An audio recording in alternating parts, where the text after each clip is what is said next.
Hai, ini Hana punya cerita. Kalian lagi apa? Matahari memeluk bulan part 2. Mari kita mulai. Bong Ho bergerak duduk ke kursinya di sekolah menengah pertama. Ia menyadari anak-anak yang tadinya asik mengobrol dan tampak cerah langsung terdiam melihatnya muncul. Mereka kembali ke tempat duduk dengan canggung dan terlihat jelas menghindari tatapannya. Namun ia hanya berpura-pura tidak menyadarinya dan mengeluarkan buku. Rumah? Bong Ho duduk bosan di teras kamarnya. Ia melirik langit yang terlihat mendung. Bong Ho, panggil salah satu murid tabib besarwan. Bong Ho menoleh. Tabib besarwan memanggilmu, ucap pria itu memberitahu. Bong Ho mengenakan sandal rumah dan berjalan ke jalanan setapak menuju ruangan praktek kakeknya di sisi lain rumah. Rumah tradisional itu memiliki gedung-gedung kecil yang berbeda. Tabib besarwan duduk di meja prakteknya. Di belakangnya berbagai barang khas pengobatan tradisional terpajang. Ia dikenal sebagai orang yang bisa mengobati berbagai penyakit dengan melihat sumber energi para pasiennya. Dan kemampuan itu turun ke cucunya Bong Ho. Bong Ho memasuki ruangan itu dan langsung menghampiri sisi kakeknya. Tabib besarwan memandang Bong Ho. Nak, bisakah kau menggunakan energi mataharimu? Ia bertanya. Bong Ho diam sejenak, memandang pria di depan kakeknya. Pria itu duduk canggung sembari menahan sakit. Tangannya memegang dada kiri. Ia memperhatikan pria itu beberapa saat. Lalu cahaya temaram mulai terlihat di sekelilingnya. Matanya mengikuti di mana cahaya itu redup. Penyebabnya bukan di dadamu, ucapnya pelan. Hah? Apa maksudnya? Aku sudah sangat tersiksa dengan sakit di dadaku, ucap pria itu menahan sakit. Bong Ho berjalan menggunakan lutut mendekati pria itu. Tangannya terulur ke bahu sang pria. Pria itu tertegun, merasakan telapak tangan Bong Ho hangat di bahunya. Bong Ho diam sejenak, lalu memandang pria itu. Kurangi minum alkohol sebelum makan apapun. Lambungmu sudah terluka parah. Ia menarik tangannya. Langsung saja ke UGD. Ia menambahkan. Ia bergerak bangkit, membungkuk sopan dan berjalan pergi. Tabib besarwan tersenyum lucu memperhatikan cucunya pergi. Setelahnya, Bong Ho kembali duduk bosan di teras kamarnya, memperhatikan langit yang mendung namun tidak kunjung hujan. Ia menoleh mendengar seseorang mendekat. Spontan, ia bergerak bangkit dan membungkuk sopan pada kakeknya. Tapi besarwan tersenyum. Ingin berjalan-jalan dulu? Ia bertanya. Bong Ho akhirnya berjalan-jalan bersama kakeknya di halaman rumah yang ditanami bunga-bunga berwarna keunguan. Kau mulai tidak menyukai kemampuanmu? Tanya tabib besarwan pada cucunya. Bong Ho memandang ke bawah canggung. Aku hanya... Tabib besarwan terkekeh. Jujur saja. Bong Ho mengulum bibirnya. Bukan seperti itu, kek. Jawabnya pelan. Tapi, karena nama keluargaku tidak ada yang ingin berteman denganku. Ia memandang kakeknya lesu. Mereka menyebutku anak dukun. Tabib besarwan terkekeh lagi. Ya, zaman sekarang orang-orang seperti kita disebut dukun, ucapnya. Tapi dulu orang-orang menyebut kita tabib. Bong Ho menghela nafas berat. Gumamnya. Kita menyembuhkan orang dengan melihat energi mereka, menemukan berbagai penyakit dengan cara yang berbeda dari yang medis lakukan. Kita menyembuhkan mereka yang dikelilingi energi negatif dengan jimat atau obat herbal yang kita racik untuk memberikan lebih banyak energi positif bagi mereka. Jelas tabib besarwan. Tugas kita hanya membantu mereka. Tapi ketika pengobatan tidak berhasil, mereka menyebut kita dukun penipu. Ia terkekeh lagi. Kau tahu kenapa pengobatan kita tidak berhasil? Bong Ho diam sejenak, lalu menggeleng pelan. Tabib Besarwan menatap cucunya dalam, karena mereka meragukan diri mereka sendiri. Energi negatif itu ada di sini. Ia menunjuk dadanya. Energi negatif itu terbentuk dari dirinya sendiri karena keraguannya.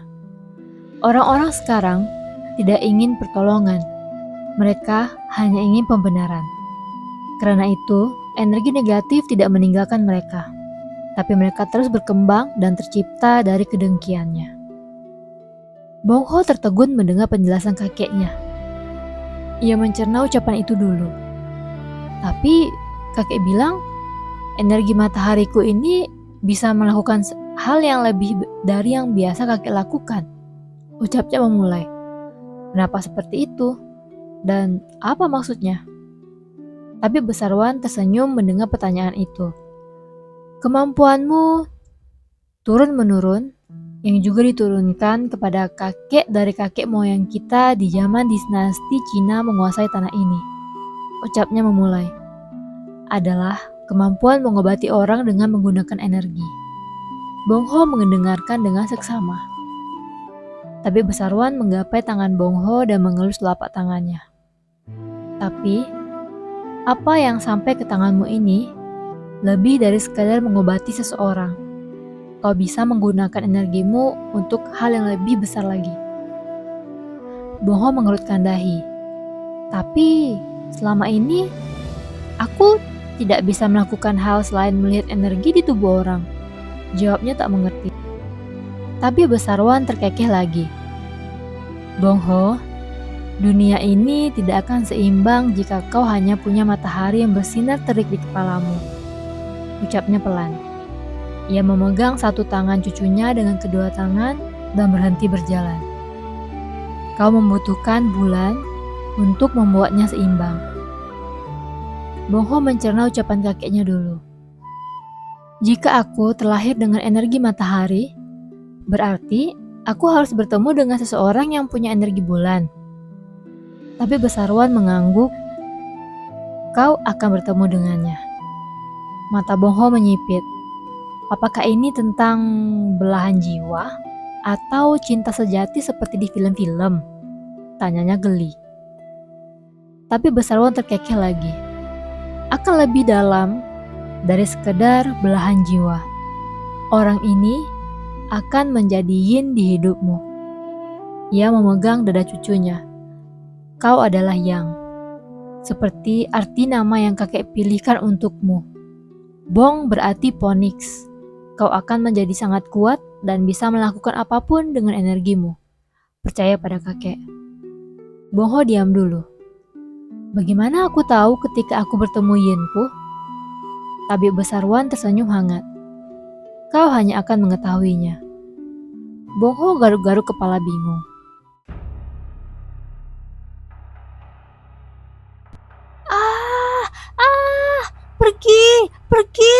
Pergi!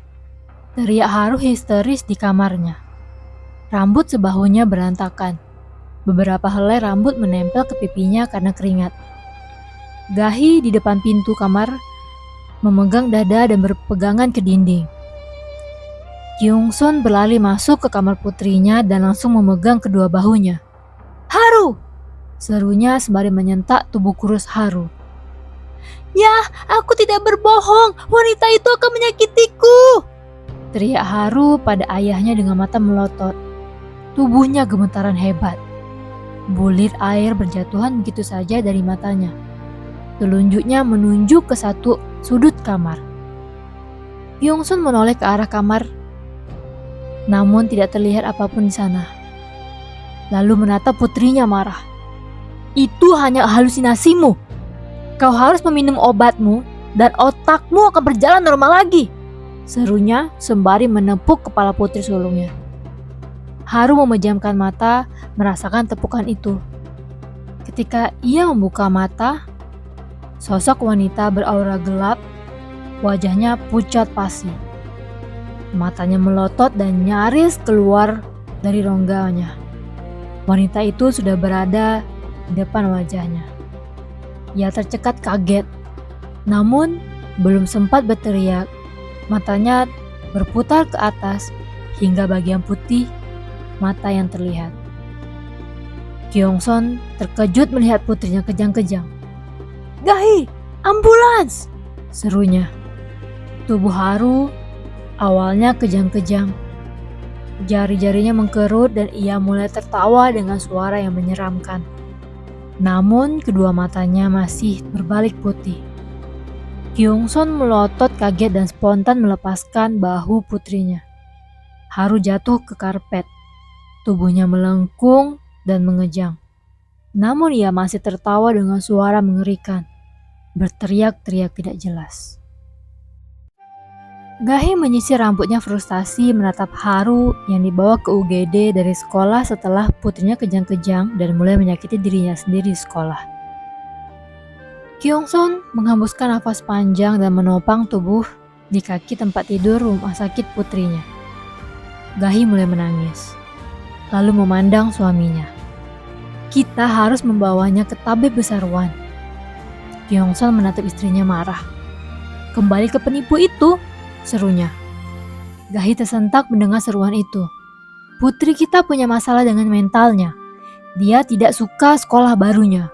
Jadi dia melakukan ini untuk menarik perhatian kita," ucap Gyeongseon marah. "Jangan terus memanjakannya."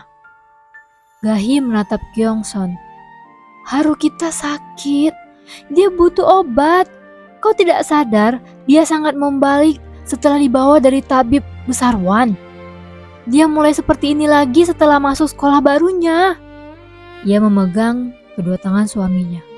Kumohon, biarkan aku membawanya ke sana lagi," mohonnya sambil menangis.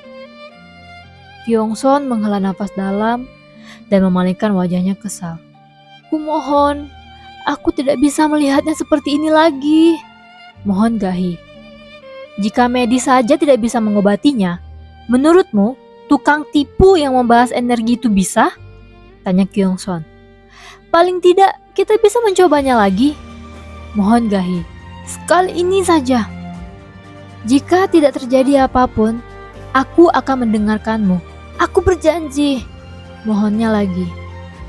Walaupun masih tidak menyukai ide istrinya, Gyeongseon tidak bisa menolak permintaan itu.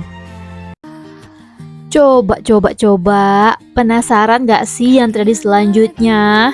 Aku upload hari Rabu, Kamis, dan Jumat. Jangan lupa like, komen, dan subscribe. Berjumpa di part selanjutnya. Hanane Kosuki yang bersuara.